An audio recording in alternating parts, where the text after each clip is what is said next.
ശത്രുക്കൾക്ക് വേണ്ടിയായാൽ പോലും ഇപ്പോഴും കോടതിയിൽ ഹാജരാകുന്നവനാണ് ഞാൻ.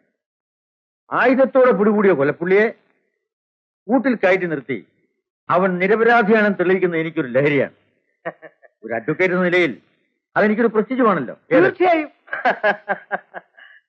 കഴിഞ്ഞതെല്ലാം മറക്കുക. നിലയില്ലാത്ത കേസുകൾ വരുമ്പോ വെറുതെയാണോ മിസ്റ്റർ കൃഷ്ണദാസിന്റെ അടുത്തേക്ക് ആളുകൾ ഓടി വരുന്നത്? പിന്നെ മന്ത്രി സ്ഥലത്തുണ്ടായിരുന്നെങ്കിൽ ഈ കേസ് എനിക്ക് പ്രശ്നമേ അല്ല. അദ്ദേഹം വരുന്നതിന് മുമ്പ് എന്റെ മകനെ പോലീസ് പിടികൂടുകയോ കോടതി ശിക്ഷിക്കുകയോ ചെയ്താൽ എന്റെ പ്രസ്റ്റേജ്. അതിന് വിഷമിക്കേണ്ട. നിങ്ങളുടെ മകനെ ഞാൻ ജാമ്യത്തിൽ ഇറക്കി. വളരെ സന്തോഷം. ഞാൻ പാവങ്ങളുടെ അഡ്വക്കേറ്റ് ആണെന്നാണ് എല്ലാരും പറയുന്നത്. പണവും വാങ്ങിക്കാം. അതെ അതെ. ഇപ്പോ ഞാൻ എന്റെ സ്വഭാവം ഒന്ന് മാറ്റി. Very good, thank you. നിങ്ങളുടെ മകനെ ജാമ്യത്തിൽ ഇറക്കാൻ എനിക്ക് 5000 രൂപ തരണം. 5000 രൂപ? Yes, only 5000. ആ, പിന്നെ കേസ് വാദിക്കുന്നതിന് 10000 രൂപ. അതൊക്കെ നമുക്ക് വേണ്ടതുപോലെ ചെയ്യാം. ചെയ്യാമെന്ന് പറഞ്ഞാൽ പോരാ, ചെയ്യണം. തുക ഒരല്പം കൂടുതലല്ലേ എന്നൊരു സംശയം. മിസ്റ്റർ നരേന്ദ്രനെ സംബന്ധിച്ചിടത്തോളം തുക അല്പം കുറഞ്ഞു പോയില്ലേ എന്നാണ് എന്റെ സംശയം. ഏത് നിങ്ങളോട് ചോദിച്ചിട്ടല്ലേ ധനകാര്യമന്ത്രി ബഡ്ജറ്റ് പോലും തയ്യാറാക്കുന്നത്? അതൊക്കെ അത്രേ ഉള്ളൂ. എന്നാൽ പിന്നെ മകന്റെ കേസിന് വേണ്ടി ഈ കൊല്ലത്തെ ബഡ്ജറ്റിൽ ഏതെങ്കിലും ഒരു കണക്കിൽ ഈ തുക കൂടിയും കയറ്റാൻ പറഞ്ഞാൽ പോരെ? ഏത് അതൊക്കെ നമുക്ക് പിന്നീട് സംസാരിക്കാം. ഏതായാലും മകന്റെ കയ്യിൽ ഞാൻ കുറച്ച് കാശ് കൊടുത്തേക്കാം. ഉടനെ ജാമ്യത്തിൽ ഇറക്കണം. All right. അപ്പോ പിന്നെ നമുക്ക് കോടതിയിൽ വെച്ച് കാണാം. എന്നാ ഞാൻ ഇറങ്ങട്ടെ.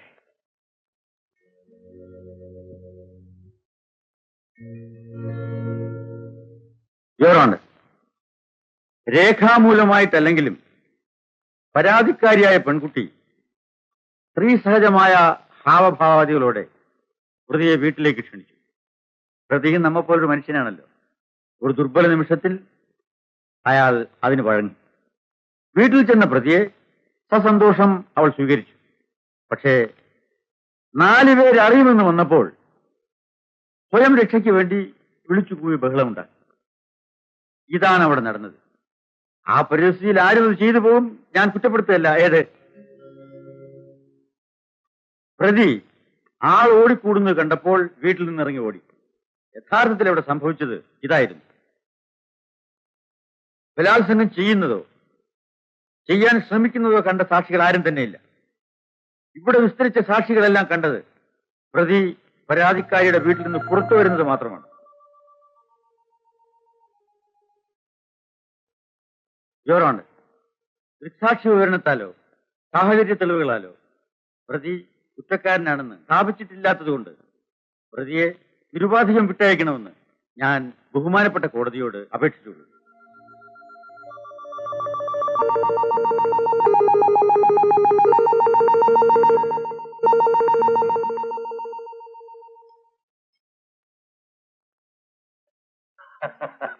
കൺഗ്രാജുലേഷൻ. കൃഷ്ണദാസിന്റെ സാമർഥ്യം കൊണ്ട് മാത്രമാണ് രാജുവിന് വെറുതെ വിട്ടത്. അവനെ ശിക്ഷിച്ചിരുന്നെങ്കിൽ ജനമധ്യത്തിൽ എന്റെ പ്രസ്റ്റേജ് എനിക്കത് ഓർക്കാൻ പോലും വയ്യ. മിസ്റ്റർ നരേന്ദ്രൻ, ബലാത്സംഗം ചെയ്യപ്പെട്ട ഒരു പെണ്ണ് കോടതിയിൽ ജയിച്ചാലും നഷ്ടപ്പെട്ട അവളുടെ ചാരിത്രം കിട്ടിയിട്ടില്ല. അതുപോലെയാണ് എമ്മാടിയായ ഒരു മകനെ കോടതി വെറുതെ വിട്ടു എന്ന് പറഞ്ഞപ്പോ നിങ്ങളുടെ പ്രസ്റ്റീജ് രക്ഷപ്പെട്ടു എന്ന് നിങ്ങൾ പറയുന്നത്. ഏത് അതുകൊണ്ട് ഇനിയെങ്കിലും മകനെ മാനം മര്യാദയായി ജീവിക്കാൻ പറയണം.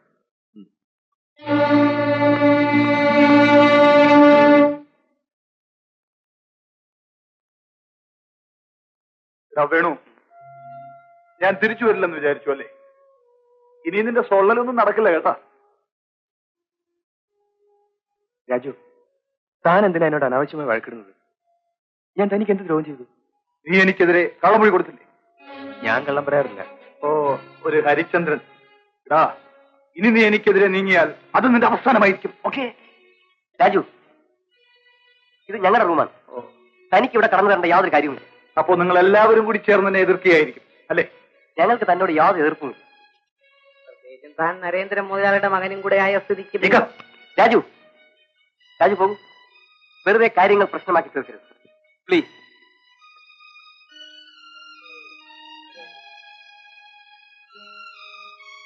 ചേടാ, ഇവൻ എപ്പോഴും വേണുവിന്റെ മേക്കറ്റാണല്ലോ കയറുന്നത്. അതിൽ അത്ഭുതപ്പെടേണ്ട. ഇവൻ പരമവീരു. ആരെങ്കിലും തല്ലിയാലും മോങ്ങിക്കൊണ്ടത് കിടക്കത്തേ ഉള്ളൂ.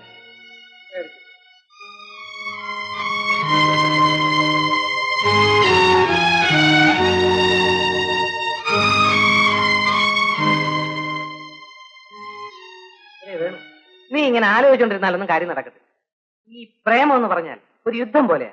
വെട്ടൊന്ന് തുണ്ടൻ രണ്ട്. ഒന്ന് മനസ്സിലാകുന്ന രീതിയിൽ പറയൂ. പറഞ്ഞുതരാം. ഈ യുദ്ധത്തിന്റെ പ്രാരംഭഘട്ടത്തിൽ നീ ചെയ്യേണ്ട എന്താണെന്ന് അറിയാമോ? എന്താ? സിന്ധുവിന് നിന്റെ ഹൃദയം തുറന്ന് കാണിക്കുക. അതായത് ഒരു ഓപ്പൺ ഹാർട്ട് സർജറി. സത്യത്തിൽ ആ സർജറി എങ്ങനെ തുടങ്ങണമെന്ന് എനിക്ക് ഒരു രൂപമില്ല. ഞാൻ പറഞ്ഞുതരാം. സിന്ധുവിനെ കാണുമ്പോൾ നീ ഇങ്ങനെ തന്നെ കാച്ചണം. സിന്ധു, എന്റെ ഹൃദയം എങ്ങനെ ഓപ്പൺ ചെയ്യണമെന്ന് എനിക്ക് അറിഞ്ഞു. ഓക്കെ. അപ്പൊ അവൾ എന്ത് പറയും? സർജറി കുറെ കൂടി പഠിക്കാൻ പറയും. നീ ഒന്ന് നന്നാക്കി എടുക്കാന്ന് വിചാരിച്ചപ്പോ നീ എന്നെ കളിയാക്കണല്ലേ? കളിയാക്കല്ലോ, പിന്നെ ഒരു രസത്തിന് പറഞ്ഞതേ ഉള്ളൂ. ഞാനൊരു തീരുമാനം എടുത്തു കഴിഞ്ഞു. എത്രയും പെട്ടെന്ന് സിന്ധുവിനെ കണ്ട് ഞാൻ ഇക്കാര്യം സംസാരിക്കും. തീർച്ച.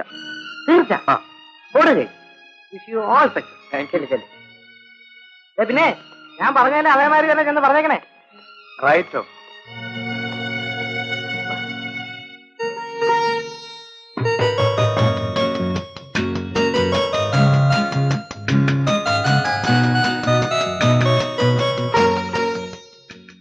Make a clean incision over the abdomen anterior to the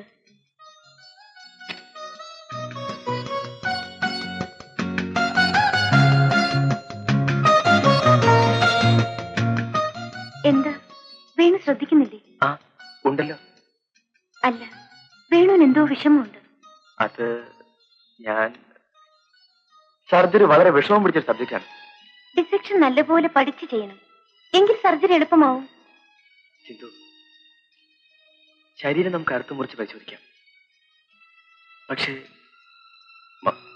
മനസ്സിനെ കീറി നോക്കാൻ പറ്റുമോ? വേണു ഇപ്പൊ സംസാരിക്കുന്നത് ഫിലോസഫിയോ അതോ കവിതയോ? രണ്ടുമല്ല, ജീവിത യാഥാർത്ഥ്യം.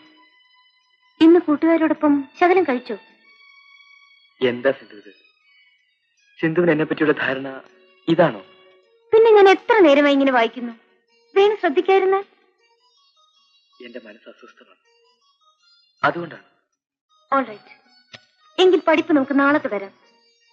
മൂഡ് ഔട്ട് ആയാൽ പഠിപ്പ് നടക്കില്ല.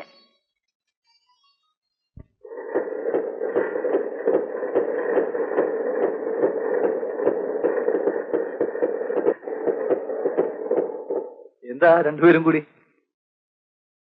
കമ്പൈൻ സ്റ്റഡി ആയിരുന്നു. Combine studio? എങ്കിൽ ഞാനും വരുമായിരുന്നല്ലോ. വേണു, ഞാൻ പോന്നു. ശരി.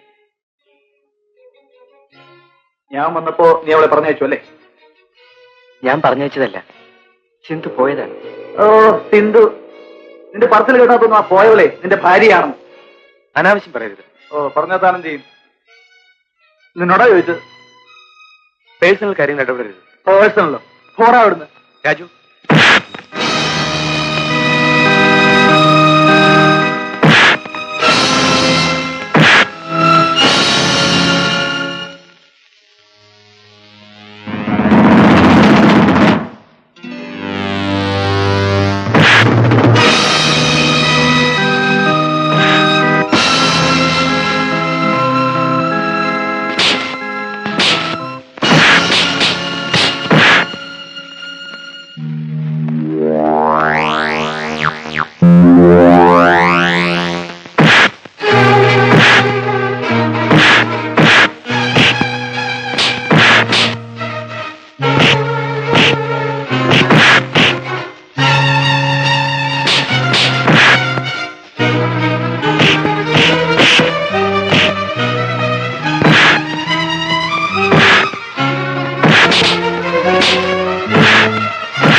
സതീഷ് സതീഷ് വേഗം പിടിച്ചു മാറ്റി ഇങ്ങോട്ട് മാറും സതീഷ്. എന്തോ നാണമില്ലേ കോളേജ് ക്യാമ്പസിൽ കിടന്നൊരു മാതിരി. അവന്റെ കൂടെ ആരെങ്കിലും അടിവിടാൻ പോകും. നടക്കുന്നു നടക്കും. കൊണ്ടുപോടാ, കൊണ്ടുപോവനെ, നമുക്ക് കാണാം. താൻ ആണാണോ? അവൻ 100 അടി അടിച്ചപ്പോ ഒരടിയെങ്കിലും തിരിച്ചടിച്ചുകൂടായിരുന്നു. നാണക്കേട്. ഇപ്പൊ നാണക്കേട് എനിക്കായി. തല്ലുകാരെന്ന ചീത്തപ്പേര് എനിക്ക് കിട്ടി. സോറി. ഓ താൻ സോറി ഒന്നും പറയട്ടോ. അന്ന് തനിക്ക് പാടാൻ കഴിവില്ലാതെ വന്നപ്പോ സതീഷ് ഏറി പാടി. ഇന്ന് തനിക്ക് തല്ലാൻ കഴിവില്ലാതെ വന്നപ്പോ സതീഷ് ഏറി തല്ലി. നാളെ താൻ കല്യാണം കഴിക്കുമ്പോ സതീഷ് വീട്ടിൽ വന്ന് കേൾക്കാം. അനാവശ്യം പറയരുത്. തല്ലാൻ അറിയാഞ്ഞിട്ടില്ല, വേണ്ടെന്ന് വെച്ചിട്ടാ. ധൈര്യമില്ലാഞ്ഞിട്ടാണെന്ന് പറയടോ. എന്റെ ധൈര്യത്തെ ചോദ്യം ചെയ്യരുത്. ഞാൻ രാജീവനെയും തല്ലും, വേണ്ടി വന്ന നിന്നെയും. എന്നെ തല്ലാനുള്ള ധൈര്യമൊക്കെ നിനക്കുണ്ട്, സമ്മതിച്ചു. പക്ഷേ രാജുവിന് അത് വേണോ? വേണം. വേണു, നീ എങ്ങോട്ടാ? എന്റെ ധൈര്യം തെളിയിച്ചിട്ട് തന്നെ ഇനി മറ്റു കാര്യം. ഇരിക്കെ. നമുക്കൊരു ധാരണ ഉണ്ടാക്കാം. ജേക്കബിരിക്കെ, ധൈര്യം തെളിയിക്കലേ വേണ്ടു. ഇരിക്ക്, പറയാം.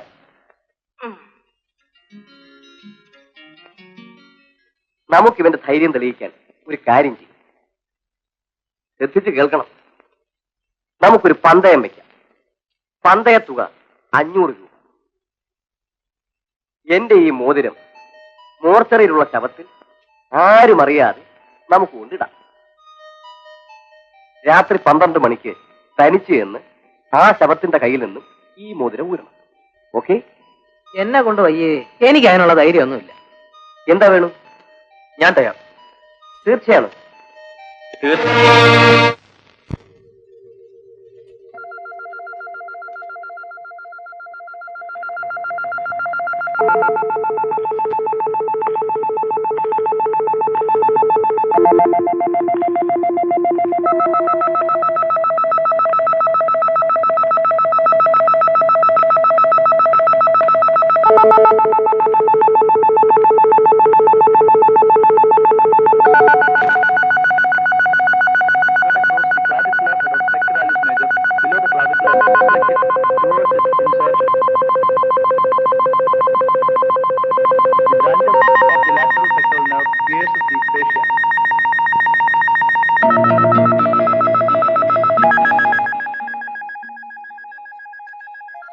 സതീഷ്, വേണുവിനെ കണ്ടു. യവനാണ് അർദ്ധരാത്രി മോർച്ചറി പോകാൻ പോകുന്നത്. ഈ ബെറ്റ് താനേ ജയിക്കത്തുള്ളൂ.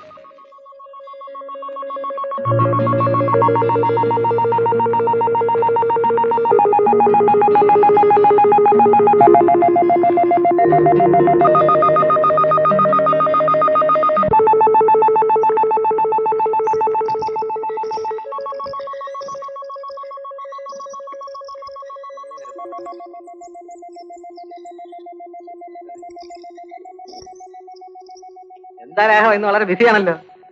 ആരാ മരിച്ചത്? ഇത് നമ്മുടെ പിഷാരടിയല്ലേ? എപ്പോഴാ മരിച്ചത്? ഇന്ന് രാവിലെ മരിച്ചതാ. ഇതുവരെ ഏറ്റുവാങ്ങാൻ ആരും വന്നില്ല. അതുകൊണ്ട് മോർച്ചറിലേക്ക് കൊണ്ടുപോവാ.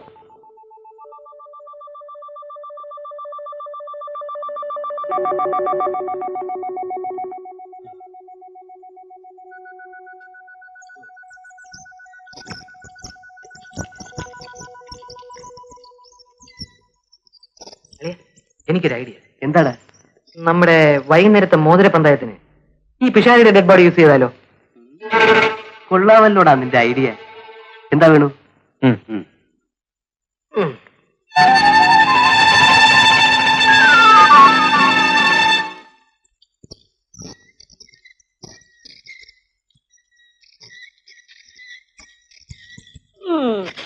പണ്ടാരടങ്ങാൻ ഏതവന്റെ കാച്ചാടാ പോയത്? നമുക്ക് വല്ല ഗോളും കിട്ടുന്നതാണോ? നമ്മുടെ പട്ടാളം പിഷാരടിയാ കോവാലേട്ടാ. ഇയാൾക്ക് ബന്ധുക്കളാരില്ലേ? ആരുമില്ല, അനാഥപ്രേതോ.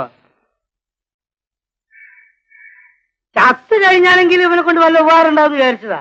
ഇപ്പൊ അതുമില്ല. ഇവനൊന്നും ഗുണം പിടിക്കാൻ പോകുന്നില്ലടാ. ചത്തവനെ ശകാരിക്കുന്ന പാപമല്ലേ കോവാലേട്ടാ?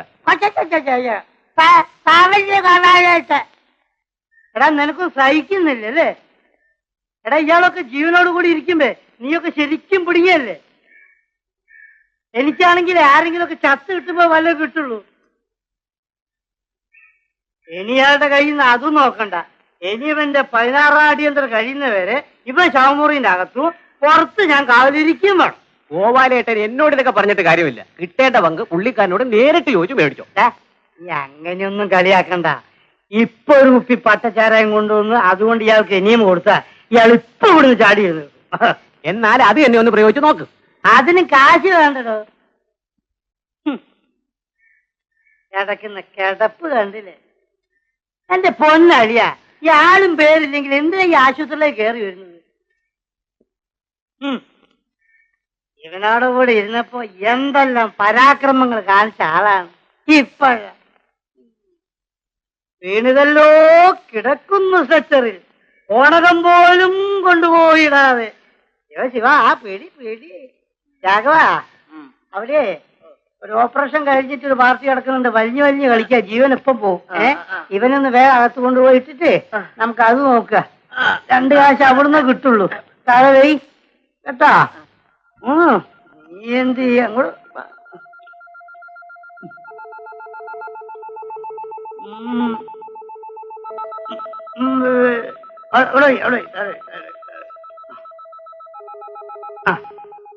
ഇനി ആ കൈകൊണ്ട് തന്നെ അങ്ങോട്ട് കാലോട്ട് നോക്കിക്കോ.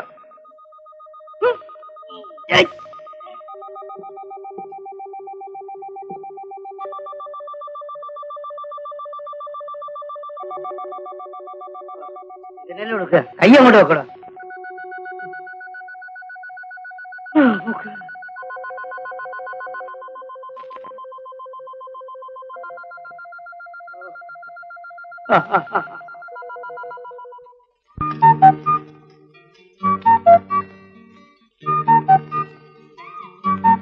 സതീഷ്,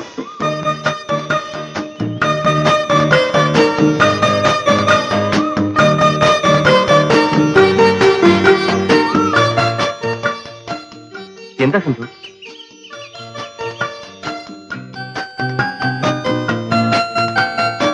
സതീഷിനോട് എങ്ങനെയാണ് മാപ്പ് ചോദിക്കേണ്ടതെന്ന് എനിക്കറിയില്ല. മാപ്പ് എന്തിന്? എന്നെ ചൊല്ലിയല്ലേ സതീഷും രാജുവും തമ്മിൽ അടിപിടി നടന്നത്? സിന്ധുവിനെ ചൊല്ലി മാത്രമല്ല, വേണുവിന് വേണ്ടി കൂടിയാണ്. സത്യം പറഞ്ഞാൽ നിങ്ങൾ തമ്മിലുള്ള പ്രേമബന്ധത്തെ എതിർക്കുന്ന ആരെയും ഞാൻ തരും. സതീഷ് എന്താണ് പറഞ്ഞത്? ഞാനും വേണും തമ്മിൽ പ്രേമമാണെന്നോ? അല്ലേ? അത് കൊള്ളാം. ഒരാണും പെണ്ണും അടുത്തിടപഴകിയാൽ അതിനർത്ഥം പ്രേമമാണെന്നാണോ? എനിക്ക് വേണുവിന് ഇഷ്ടമാണ്, വേണുവിന് എന്നെയും. We are just friends.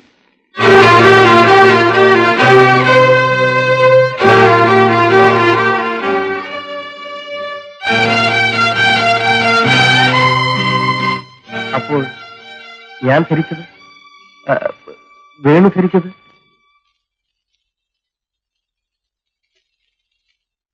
സിന്ധുവിന് ഞാൻ സതീഷിനെയാണ് സ്നേഹിക്കുന്നത്.